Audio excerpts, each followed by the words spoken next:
సంవత్సరాల అనుభవం ఆంధ్ర, తెలంగాణ, కర్ణాటక, తమిళనాడులో లక్షల మంది నమ్మకమైన కస్టమర్ల సంతోషాలకు నిలయమైన మీ నివాసానికి అందమైన చిరునామా. నేను మొన్న చోటా గారి ఇంటికి వచ్చినప్పుడు మీరు కూడా వచ్చారండి. అవును. అక్కడ కాస్ట్యూమ్ డిజైనర్ ఉన్నారు. ఏదో ఒక స్పెషల్ సాంగ్, ఒకప్పుడు ఐటమ్ సాంగ్ అనేవాళ్ళు, ఇప్పుడు స్పెషల్ సాంగ్ అయిపోయినాయి. చెప్పాలంటే నిజంగా స్పెషల్ సాంగే అన్ని సినిమాలలో, ఎందుకంటే టార్ హీరోయిన్స్ కూడా ఇష్టపడి మరీ చేస్తున్నారు. అవును. వాటి వాల్యూని పెంచారు. చెప్పాలంటే వల్గారిటీ ఉండదు. ఏం కావాలి ఒక ఫ్యాన్కి, అది మాత్రమే అక్కడ చూపిస్తున్నారు. గ్రేట్, దానికి ఒప్పుకోవచ్చు. డైరెక్టర్స్ అందరికి హ్యాట్సప్ చెప్పొచ్చు ఆ విషయంలో. చిన్న చిన్న జ్యువెలరీ దగ్గర నుంచి, లేకపోతే వేసుకున్న చెప్పుల దగ్గర నుంచి, చిన్న చిన్న మైన్యూట్, పెద్ద పెద్దవి కూడా కాదు, మీరు అంతా మైండ్ పెట్టి టైం పెట్టి ఆయనకు చెప్పే విధానం చూస్తుంటే నాకు అనిపించింది నిజంగా సినిమా పిక్చర్లు అని బయట ఊరికే అంటారు, దీన్ని ఇది మన కళతో చూస్తున్నాం కాబట్టి అనిపించింది. అంత బాగుండిపోతుంది ఆ స్పెషల్ సాంగ్. ఎక్కడ లోకంలోనే ఉంటుందా, సత్యలోకంలో? అది మీ స్క్రీన్ మీద చూడొచ్చు. నన్ను ట్రై చేసి వశిష్ట లీక్స్ కింద ట్రై చేయడానికి ఎక్కువ ట్రై చేయొద్దు, కానీ అది ఒక స్పెషల్ సాంగ్. అది అంతే, సినిమాలో కంటెంట్ మూవ్ అయ్యే ఒక స్పెషల్ సాంగ్. ఫ్యాన్స్కి అది హ్యాపీ. అంతే. సో ఫ్యాన్స్ అందరూ ఏంటి, చిరంజీవి గారి స్టైల్లో ఖైదీ రగులుతుంది మొగలిపోదా. అవును, నేను విన్నాను. నాకు చాలా మంది ఫోన్ చేసి అడిగారు, ఏమంటే అవన్నీ ఐకానిక్ సాంగ్స్, అంటే ఒక స్పెషల్ సాంగ్స్ ఇవన్నీ, వాటిని టచ్ చేయకూడదు. ఆట కావాలా పాట కావాలా అన్నారు, రగులుతుంది మొగలిపోదా అన్నారు. ఇలాంటి రకరకాలుగా. అంటే రగులుతుంది మొగలిపోదా ఎందుకు వచ్చింది అంటే, ఈ సాంగ్కి మేము తీసుకున్న అమ్మాయి మౌని రాయ్ అవును అన్నప్పుడు, ఆ అమ్మాయి నాగిని అని చెప్పి ఫేమస్ సీరియల్ చేసింది అమ్మాయి. చేసింది. దాంతో అక్కడ స్నేక్ కదా అని చెప్పి దీనికి రెండేటి కలిపేసి ఇదో ప్రోగ్రామ్ చేశారు. అలా వచ్చింది తప్ప మాకు అలా థాట్ లేదు.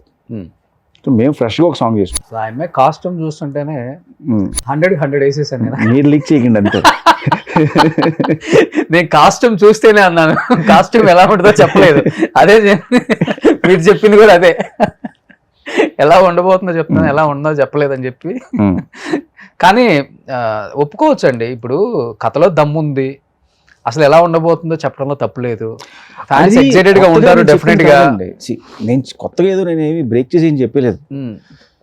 మీరు రాజమౌళి గారి సినిమాలు తీసుకోండి, రాజమౌళి గారు ద డే 1 ఓపెనింగ్ రోజు నాకు కథ ఇదేం చెప్తారు ఆయన. ఇప్పుడు ఏగ సినిమా ఉంది, ఏగ సినిమాలో ఒక మనిషి చనిపోయి ఈగలోకి వెళ్ళిన తర్వాత కథ ఏంటి అనేది ఏగ అన్నారు. అలాగే మగధీర మళ్ళీ ఇద్దరు పుడితే ఏంటి అని చాలా క్లియర్గా ఏవి దాయకుండా చెప్పేశారు. ఇప్పుడు త్రిబుల్ ఆర్ ఉంది రీసెంట్గా, త్రిబుల్ ఆర్ కూడా ఓకే, ఇద్దరు స్వతంత్ర పోరాట యోధులు ఒక ప్లేస్లో కలిస్తే వాళ్ళ కథ ఏంటి అన్న. ఓకే, సో అది ఓపెన్గా చెప్పేసినప్పుడు పెద్ద కన్ఫ్యూజన్ ఉండదు, వేరే ఎక్స్పెక్టేషన్స్ ఉండవు. ఓకే, వీళ్ళు ఈ కథలో ఉన్నారు కాబట్టి. లేకపోతే వాళ్ళు వేరే ఏదో ఇమాజిన్ చేసిన ఇక్కడికి వస్తే ఇది బౌన్స్ అవుతుంది. సో ప్రిపేర్ చేయడమే, ఎందుకంటే అది చెప్పేయడం వల్ల అడ్వాంటేజ్ తప్ప లాస్ అయితే లేదు. ఎందుకంటే దానికన్నా బెటర్ ఎలిమెంట్స్ మన కథలో ఉంటాయి కాబట్టి వాళ్ళని ఎగ్జైట్ చేస్తే నా స్ట్రాంగ్ ఫీలింగ్. ఎగ్జాక్ట్లీ. ఇంత జర్నీలో ప్రతి డౌట్ కూడా టెస్ట్ మెసేజ్ పెట్టి ఆయన చూడాలన్న ప్రేమతో పరిగెత్తుకుంటా జూబ్లీ హిల్స్ ఇంటికి ఎక్కువ మీ కారే కనబడుతుంది అక్కడ అనే టాక్ ఉంది. కాబట్టి ఈ జర్నీలో ఆయన దగ్గర నుంచి రియల్ లైఫ్లో ఇది ఉపయోగపడుతుందిరా, నాకు నేర్చుకోవచ్చు, ఇది కదా జీవితం అంటే, ఎంత ఉన్నా కానీ ఇలా కదా ఉండాల్సింది, ఎంత ఉన్నా ఒదిగి ఉండాలంటే ఈయనే కదా పర్ఫెక్ట్ ఎగ్జాంపుల్ అనిపించిన సిచ్యువేషన్స్ చాలానే ఉంటాయి ఆ ఇంట్లో. ఆయన చూసినప్పుడు కానీ, సూర్యకాంత్ చూసినప్పుడు కానీ, లేకపోతే చరణ్ చూసినప్పుడు కానీ, మేబీ పవన్ కళ్యాణ్ గారు మీరు చెప్పే టైంలో ఆయన వస్తుంటే ఆయన చూసినప్పుడు కానీ, ఓవరాల్గా మెగా ఫ్యామిలీని చూసినప్పుడు ఏం నేర్చుకున్నారు మీరు? అంటే ఫస్ట్ చిరంజీవి గారి టైమింగ్ అండి. అంటే ఆయన పంచువాలిటీ. ఓ టైం చెప్పారంటే ఒక సెకండ్ అటు ఇటు లేకుండా పర్ఫెక్ట్గా టైం ఉంటారు.